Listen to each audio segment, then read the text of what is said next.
Good afternoon, fellow BD peeps. This is Andrew calling in from Kulea.ma, here to talk to you about all the trials and tribulations that are affecting business developers out there in the world today. Today's subject is the rather tantalizing one of bots. Now, bots, whilst very cool in many circumstances, and I'm not talking bad bots here. I'm not talking like Terminator level T500s or whatever they're called, destroying humanity bots. What I'm talking about is email security bots. Email security bots are good guys. They're there to help people. They're there to make sure that no malicious code gets through your email filters and there's no virus impregnation or any nasty things like that. But they can be a pain in the ass, not just for BD or business developers, but also for email marketers in general. And the reason for that is, we've all been there. We've sent out a campaign. We're turning around going, guys, this is fantastic. I'm getting great results. I'm getting 60% open rates. I'm getting 50% click-through rates. I rock. I am nailing life.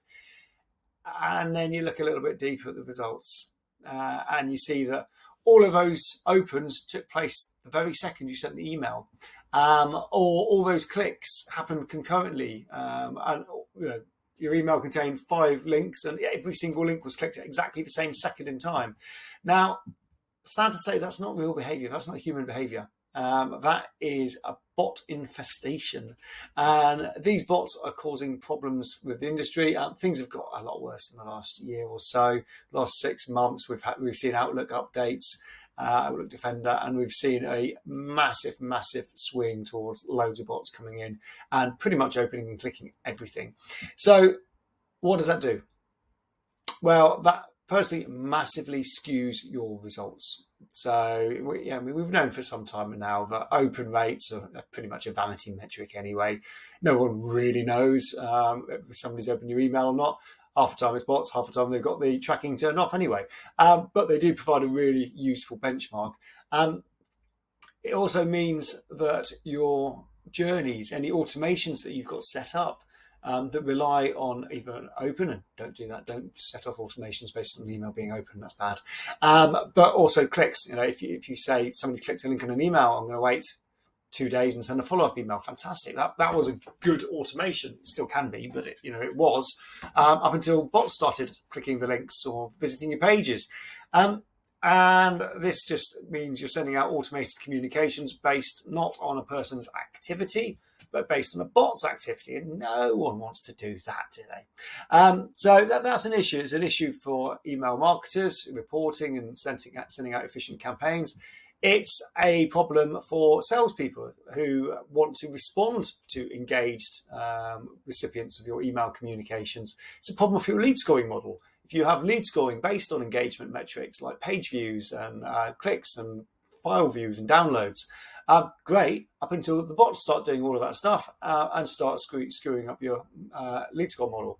So that's the problem. It's a pretty big problem. It's ubiquitous to the industry. There's not a single email marketing platform or outreach platform out there that hasn't got a bot problem. How we've solved it, that's how you differentiate. So we've spent the last 6 months, and it's an ongoing battle because the bots are constantly evolving, constantly changing, constantly using different IPs and user agents. I'll come on to that shortly. It's an ongoing battle, but how do you address that battle? How do you identify and negate the bots? Okay, so there's a couple of ways. It's not actually as hard as you would think. Now, bots leave a fingerprint. It's quite obvious when a bot has taken place. A bot event, has taken place. So in terms of how we do it, how we identify bot activity, we look for, I mentioned a few of these previously, we look for an email that has been opened before a delivered event. That's called a prefetch. And what that means is your email is being opened server side rather than at the mailbox side. And that's a big green flag, red flag in this case, that is bot activity. Then you've got emails opened and being clicked simultaneously. Now that is a big red flag because again, no one opens an email and that very second they open the email, they click the link in the email. Humans read the email before clicking the link in the email, and that takes a couple of seconds to do. even if it's really compelling, they still need to read the bloody thing. So that's another big flag. Another flag there I mentioned was the fact that you're seeing lots and lots of links all being clicked simultaneously. Now that is classic bot behavior. Finally, you're going to be looking at suspicious link clicks. So if you've got really boring terms and conditions or a privacy link in the bottom of your emails, if you haven't, I'd suggest you include one, because not only is that good practice in terms of helping people go and see your terms and conditions, let's be honest, no one actually clicks those. Only people that click the privacy policy at the bottom of your email signature is the bots. The bots are clicking every single link. So that's a really, really good indicator that it's suspicious bot activity. Now, how we deal with this in Kulea is we look for these actions, we look for these patterns, and every week we compile those into a list and we load that into our bot filters every week. Now, what do we load into those bot filters? And that's the important thing, because every single one of those events will have two things identified with it. It will have a user agent, which is a string that is used to identify whoever it is or whatever it is that's clicking, and it will be made up of browser and loads of technical information that you really don't need to concern yourself with, but it will be there. They're not unique, sad to say, so they are not a fingerprint. They are shared across multiple different solutions, tools, servers, whatever it is that's clicking and opening. Google will have one user agent, Apple will have another user agent. Don't know what's happening with Roxy. She's clearly having a dream in the background. So that in itself isn't enough to identify bots. But you will also see that they're paired with an IP address. So an IP address is like a fingerprint. It's this is the physical location of the server opening this email, clicking this link, downloading this file. When you combine those two together, you get a pairing.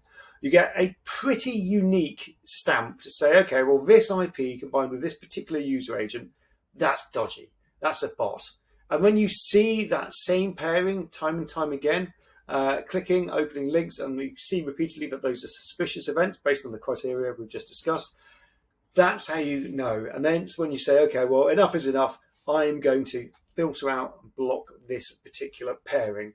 And that's how you do it. Now, in Kulea, we've identified close to 13,000 different pairings. We're identifying new every week. It is a constantly evolving problem. With Kulea, we do it for you, because we're nice like that. But you will find that most solutions out there, whether it's MailChimp, whether it's HubSpot, it doesn't matter, they will give you the IP of the user agent of that activity. And you can either build your own filters, or you can talk to them and say, okay, guys, how do I make sure that we're blocking these? The better solutions will have their own preemptive techniques and filters that they're putting in place. You can probably toggle them on and off. That's what we do in Kulea. You can switch them on and off. We highly recommend you have them turned on. But that is how you beat the bots, guys. That is how you lower the Terminator T500, I think it is, into that vat of boiling lava, molten metal, and you get rid of that bot problem. It is going to keep coming back, guys. So don't use, your open rates and click-through rates as your industry defining, or not your industry, your success defining metrics. They're great for benchmarks. You should be able to say, okay, well, I've improved my open rate this month, or I've decreased this month. But don't use that as the be all and end all.